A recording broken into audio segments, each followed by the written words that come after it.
Hey, Jack here from Jack Finance. Today, I want to talk to you guys about the 5 things that I'm doing today in order to become financially independent in the future.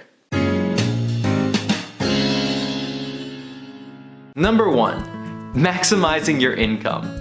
That might seem really obvious to a lot of us, as if you don't have a high income or you're not maximizing your income, it's probably going to be really hard to become financially independent. A lot of us are stuck at jobs that we may not like or don't pay very much because they're comfortable. We like our coworkers there, or maybe we're too lazy or it's too difficult to find a new job. That's ridiculous though. If you're unhappy with your salary or how much you're being paid today, then you need to do something about it. And the first thing you can do is figure out what your market value is. And as soon as you figure out what your market value is, you'll be in a better position to negotiate for your salary, whether it's at your current job or at a new job. What I do every single day is I'm on LinkedIn, I'm on Indeed or Monster, where these popular job posting sites allow you to talk to job recruiters, or maybe they'll list it directly in the post, a certain amount of money or a salary that they're willing to pay for that role. And if you happen to match those qualifications, that's most likely where your market value is based on your years of experience or your particular field.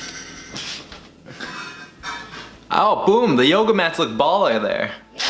Yeah. Number 2, thinking long term. The thing about financial independence is that it's not a short-term game. It's not something that you're gonna achieve overnight through a get-rich-quick scheme or by winning the lottery. What financial independence is a goal far into the future. And once you begin to understand that, you can align your daily activities and daily financial decisions to align to that future financial goal. For me, I want to be able to leave a legacy that's meaningful. And in order to do that, I need to do the proper things today in order to get where I want to be in the future. Whether it's starting this YouTube channel,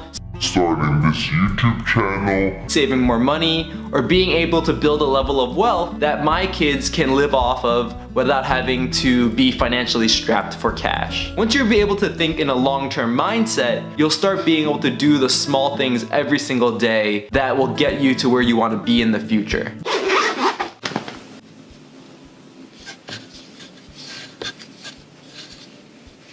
Number 3, stopping lifestyle inflation. Lifestyle inflation is the idea that as you begin to make more money, you begin spending more money, and you're never really able to catch up with the amount that you're spending in order to build a significant amount of wealth. So maybe you get a raise or a bonus and you spend that on a fancier car, a nicer apartment, or a nice vacation. Lifestyle inflation is a very toxic phenomenon that is really difficult to avoid. The best way that I've been avoiding it is really understanding the difference between a need and a want. And once you're able to figure out the difference from a need and a want, you'll start to be able to remove the things that are extraneous in your life. The things that you don't really need. You know, you don't really need that new iPhone, or you don't really need to eat at the nicest brunch place around the corner. This is closely related to my second point, thinking long term. And once you're able to think long term and realize that these kind of one-off purchases that are incredibly expensive don't really fulfill your happiness, or it doesn't really align with your long-term goals, you won't really begin to purchase those kind of frivolous items as much anymore. If you are happy with the things that you have today, then whenever you get a raise or a bonus or more money, you don't need to buy more things, because you're already happy with the things that you have today. And once you're able to have that type of mindset and outlook towards consuming and buying things and spending your money, you'll be able to avoid lifestyle inflation, which will allow you to begin to save more and invest more. Number 4, producing instead of consuming. So this one's a little bit more intricate and really means something different for everybody. Maybe you're the type of person where you like eating out a lot. This is probably the best example I can give. Instead of eating out at restaurants 5 or 6 times a week, try to flip that on its head and cook at home 5 to 6 times a week. So instead of consuming food that other people have made, begin to produce your own food at home. That type of small change in behavior can save you a lot of money. For instance, what I've been doing is I've been cutting my own hair since I was in 8th grade.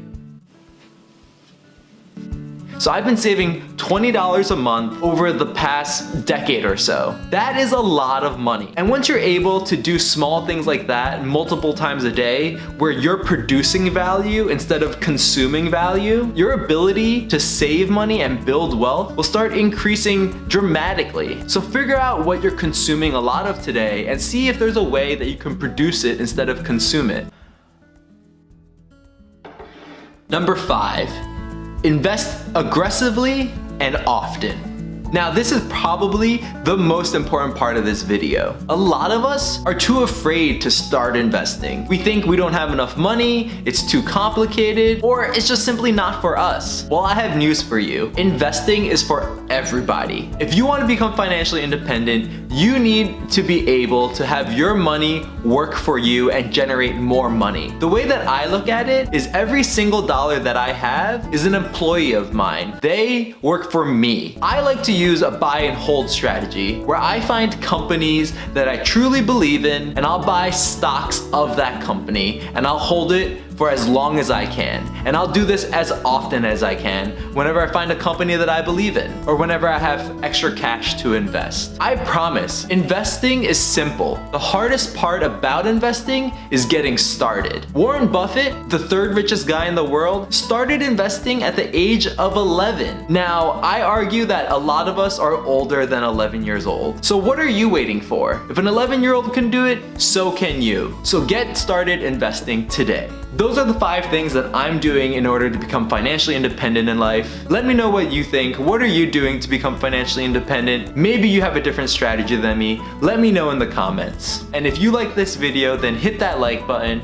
If you want to see more videos like this, then hit that subscribe button. I plan to go over more nuanced details on how to invest, how to save more money, how to make more money, but really this was just kind of a high-level overview of the things that I'm doing today. Thanks for watching, guys, and I will see you next time. Yeah. Baller yoga mat.